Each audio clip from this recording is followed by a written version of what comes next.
Homelessness is everyone's business. This may come as a complete surprise to you. You may even ask yourself, well, what's it got to do with me? I'm not affected by homelessness. What can I do about it? You may find the whole concept of homelessness puzzling, even fearful. But you have to agree, homelessness is a confronting issue. But by viewing this short video, you will learn more about homelessness, how it can affect anyone, how quickly it can happen given the right factors, and how as a group or community member, you can assist when confronted with a homelessness situation.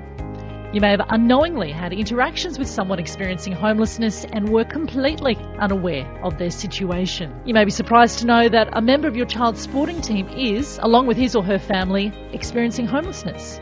Or that a work colleague may be homeless, perhaps living in a car or in a crisis shelter. You had no idea. How would you know? What are your thoughts about recognising someone who is homeless? Remember, homelessness is not about the person, it's about their situation. While we have statistics telling us that there's a growing number of people becoming homeless across Australia, what's the reality for our community? Due to our lifestyles, homelessness may not be as visible here as it is in capital cities. People can very easily blend in. And while we see people sleeping overnight and during the day in sand dunes, many more are out of sight in squats, parklands and on the beachfront, couch surfing with friends. Many people consider homelessness to be something that affects mostly single men. Yet we know that almost 1/3 of people experiencing homelessness are children. Aboriginal and Torres Strait Islander peoples experience homelessness and disadvantage at a greater rate than the general population. The distinction between public and private land can be viewed differently by Aboriginal and Torres Strait Islanders, with some not perceiving themselves as homeless because they feel connected to that area. People who are new arrivals to Australia, particularly those who come as refugees or asylum seekers, can be at risk of experiencing homelessness because of their low income. The use of terms and definitions are the necessary tools of funding bodies, policymakers and service providers in the identification and development of homelessness and housing programs. However, such language and terminology can cloud over, even mystify our day-to-day understanding of the reality of homelessness. It is important to remember that homelessness at any level is unacceptable for our community. People who are homeless are among the most marginalised in Australia, and homelessness is a very potent example of disadvantage in our community today. Homelessness can happen very quickly. Some of you will have your own experiences and challenges in meeting housing costs and cost of living expenses. Have you known anyone, perhaps in your immediate family or one of your employees, who has been in housing stress? Perhaps they asked you for assistance. Perhaps you were able to help them out by taking them in, by providing financial assistance, or by offering employment, and they were able to quickly recover.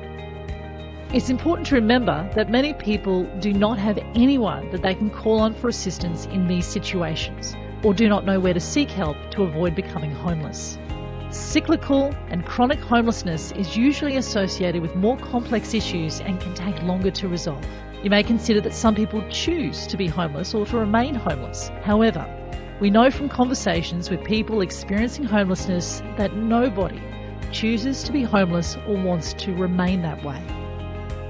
Let's think about some of the broader factors that can impact a person's or family's ability to remain adequately housed. Our community is a great tourist destination for both domestic and international visitors. The cost of housing is high, the rental property vacancy rates are very tight, and employment is highly casualised. How many of you work or have worked in industries where the casualisation of your employment does not give you confidence that you can always sustain your preferred way of life? As we know, the cost of living and basic services is increasing at a faster rate than the growth of incomes. How many of us realise the challenges faced by people who are moving back into the community after having been in foster care, had long-term hospital stays, particularly those with a mental illness, or from addiction treatment centres or prison? The challenges are many, with high levels of trauma often experienced, leaving people highly vulnerable. Safe and affordable housing with strong supportive networks is imperative for these people. A young person will find it impossible to afford housing, as will most single adults who are on social security payments or low and often casual wages.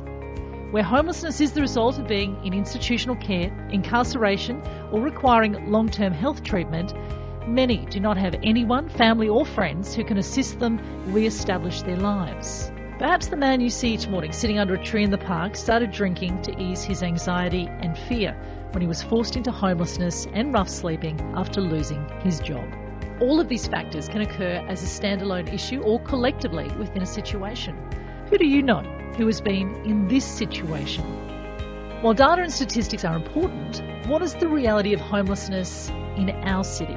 Specialist homelessness and housing service providers are reporting a rise in the numbers of people seeking assistance because of a lack of affordable safe accommodation and the high incidence of domestic and family violence. They are also reporting increased numbers of households who are in financial stress and at risk of homelessness because of rising housing costs and cost of living pressures. What does this information mean to you as a volunteer or as a worker confronted with a homelessness situation, or as a community member who comes across homelessness in your suburb? How will you deal with a situation where there cannot be an immediate response to the person's homelessness? Statistics and data on homelessness are useful to give us a snapshot of the problem. However, it does not provide the complete picture.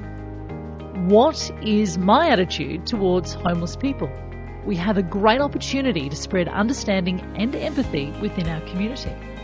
Some things to remember. Introduce yourself, your role and the service that you're representing, just as you would in your normal daily interactions. Always speak with respect when speaking to someone who is experiencing homelessness, and again, when talking about their situation to others. Listen to people so that you understand their circumstance and are better able to respond. Remember to keep your boundaries. You can't solve all problems. It's important to know that you can be empowering in supportive ways rather than doing things for them. We do not give money, details of our private address, or our personal phone number to people. Do not feel guilty about what you can't do.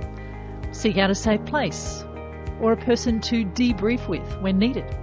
It is important to back away from situations that are unsafe and to remember that abuse is not part of the deal.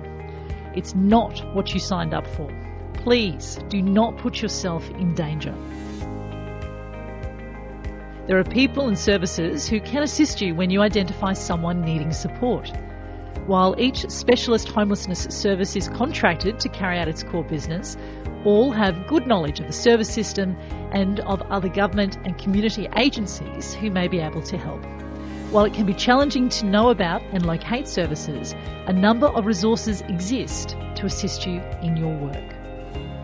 Always carry your smartphone or tablet with you. 7careconnect.com is the primary resource to assist you to identify resources and navigate the homelessness and housing service system both now and into the future. Anyone can access 7careconnect.com, including people needing assistance, service providers and community friends. Please take this opportunity to register as a community friend and add a shortcut to your device for quick reference. Encourage others to do the same. You can show people who are homeless how to register and access the 7careconnect.com information. An alert message function conveys important information to all users. If you require an immediate response to a person in need, these are the key numbers to call. Always remember, if either yourself or someone else is at imminent risk of harm, call 000 immediately. Other resources are contained in the Homelessness Protocol document and the 7careconnect.com webpage. If you are receiving this training because of your association with the Gold Coast 2018 Commonwealth Games, the Queensland Department of Housing and Public Works have developed a homelessness protocol for people in public places. This protocol provides the framework for respectful interactions with people experiencing homelessness in these spaces and for respecting the right of all people to have safe enjoyment of public places. We've come to the end of the video and you have been provided with a lot of information in a short time. We trust that you've found the information helpful and that it's given you the confidence to engage with and assist people who are experiencing homelessness or are at risk of homelessness to find their way to appropriate service responses. Please take some time to consider the information and reflect on your own feelings, insights and attitude toward homelessness. Has this information raised any concerns for you? If you would like to speak with someone about any issues raised in the video, please make contact through the email addresses provided here. Be sure to leave your phone number so you can be contacted in a timely manner and receive the support you need.